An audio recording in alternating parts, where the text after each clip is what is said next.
Broiler சிக்கன்ன்றது எங்க இருந்தோ எடுத்துட்டு வந்து நம்ம ஜெனடிக் லேப்ல பண்ணி ஒரு கிரியேட் பண்ண சிக்கன் கிடையாது. அந்த பிரீட் வந்து 6 வாரத்துல இருந்து 2 மாசத்துல 2 கிலோக்கு வந்துருது. பிராய்லர்ல என்ன பிரச்சனைனா அது நடமாடுறது கிடையாது. அதனால அதுல ஃபேட் கண்டென்ட் நாட்டுக்கோழியை விட அதிகம். growth ஹார்மோன் எல்லாம் பயங்கர ஒரு எக்ஸ்பென்சிவ் இன்ஜெக்ஷன். அது கோழிக்கெல்லாம் போட்டாங்கன்னா நம்மளுக்கு 300 ரூபாய்க்கு தர முடியாது. அப்ப இன்ஜெக்ஷன் போடுறதா சொல்றாங்க. ஹார்மோன்ஸ் எல்லாம் ஃபீட்ல போட முடியாதுங்க, ஊசியா தான் போடணும். பிராய்லரோட கோழி ஃபார்ம்ல 1 லட்சம் கோழிங்க வச்சிருப்பாங்க. ஒரு கோழியும் பிடிச்சு காலையில நைட்டுன்னு ஊசி போட்டுட்டு இருக்க முடியுமா என்ன? It's not practically possible. அந்த ஹார்மோன்ஸ் இருக்குன்னே வச்சுக்கலாம். ஹார்மோன் இருக்க ஒரு லெக் பீஸையே நீங்க சமைச்சிட்டீங்கன்னா, நல்லா பாயில் பண்ணீங்கன்னா 4 டிகிரிஸ்ல சர்வைவ் ஆக வேண்டியது 100 டிகிரில நம்ம வேக வைக்கும் போது எங்க நிக்க போகுது? ஃபுல்லா டிகிரேட் ஆயிரும். ஜஸ்ட் யோசிச்சு பாருங்க, ஹார்மோன் இன்ஜெக்ஷன்ஸ் 8 டிகிரி இல்ல 4 டிகிரிக்குள்ளதான் வைக்கணும். அப்பதான் அது எஃபெக்டிவ். அதனால தானே எல்லா மருந்துகளையும் உள்ள ஃப்ரிட்ஜுக்குள்ள வச்சிருக்காங்க. சோ அத பத்தி நம்ம பயப்படவே வேண்டாம். ஆன்டிபயோட்டிக்ஸா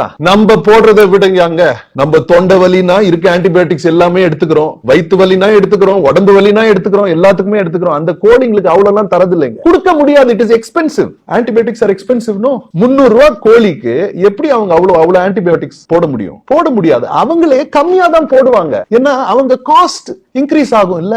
கொஞ்சம் காமன் சென்ஸை யூஸ் பண்ணணும். நம்ம இப்போ 300 ரூபாய்க்கு ஒரு கோழி விக்கிறாங்கன்னா அவங்க என்ன 295 ரூபாய் வரைக்குமா செலவழிக்கணும்னு பாப்பாங்க? இல்ல, பார்க்க மாட்டாங்க. Antibiotics are expensive. It increases the cost. எப்போ யூஸ் பண்ணுவாங்கன்னா, டிசீஸ் ஏதாவது இருக்கு, இது நம்ம யூஸ் பண்ணலன்னா நிறைய கோழி செத்து போயிடும், நம்மளுக்கு லாஸ் ஆயிரும், அந்த டைம்ல தான் they will use antibiotics. We are cooking it so well in India. The pepper, chilli, வெங்காயம், garlic, ginger, turmeric, நம்ம மஞ்சள் போடுறோமே, அதே எல்லாத்தையும் சுத்தம் பண்ணி எடுத்துரும். and அதுக்கப்புறம் நம்ம குக் எல்லாம் பண்ணிட்டு இத பத்தி நம்ம இந்த ஹார்மோன்ஸ் ஆன்டிபயோட்டிக்ஸ் பத்தி பயந்துட்டு ஒரு நல்ல புரோட்டீன் சோர்ஸ நம்ம மிஸ் பண்ண கூடாதுன்றதுதான் என்னோட கோல். ஆனா இப்ப எல்லாத்துக்கும் இருக்கிற டவுட் என்னன்னா, குறிப்பா வந்து பெண் குழந்தைகளுக்கு நம்ம பிராய்லர் சிக்கன் கொடுக்கவே கூடாது, அவங்களுக்கு வந்துட்டு ஃபேட் ஆயிருவாங்க, அன்வான்டட் ஹேர்ஸ் வருது, சீக்கிரமா ஏஜ் அட்டன் பண்ணிடுவாங்க, இப்படிங்கிற அந்த ஒரு விஷயங்களும் போயிட்டு இருக்கு. அது இதனாலதானா இல்ல வேற ஏதாவது அவங்க பண்றாங்க? நம்ம குழந்தைங்களுக்கு நம்ம தரக்கூடாதுன்னா, ஆண் குழந்தைங்களுக்கும் நம்ம தரக்கூடாது, பெண் குழந்தைங்களுக்கும் நம்ம தரக்கூடாது. சரியா? பட்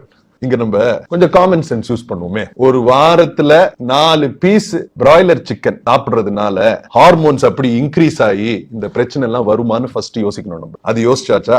செகண்ட், மத்த விஷயங்கள்லாம் என்ன? Sugar intake, refined sugars. குழந்தைங்க எல்லாம் இன்னைக்கு donuts, cakes, ice creams, KFC, fried chicken, burgers, அந்த மாதிரி ஃபுட்ஸ் தான் சாப்பிடுறாங்க. அதனால சைல்ட்ஹுட் ஒபேசிட்டி வந்துருது. Eating habits are bad.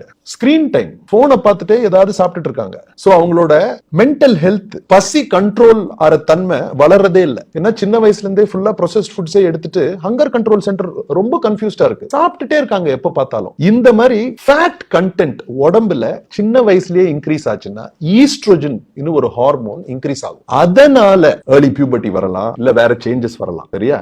But பாவம், இந்த பிராய்லர் சிக்கன் ஒரு 2 பீஸ் சாப்பிடுறதுனால வருதுன்றது சயின்டிபிக்காவே என்னால அதை யோசிக்க முடியல. நீங்க பிராய்லர் சிக்கன் மட்டும் ஒரு குழந்தைக்கு 1 வருஷம் 3 மீல்ஸ் நீங்க தந்துட்டே இருக்கீங்க, இந்த சேஞ்சஸ் எல்லாம் வருதுன்னா நான் ஒத்துக்கிறேங்க. சரியா? ஆனா ஜஸ்ட் ஒரு 5 பீஸ் வாரத்துல நம்ம சாப்பிடுறதுனால இந்த சேஞ்சஸ் எல்லாம் வருதுன்னு சொல்றது doesn't make any sense to me.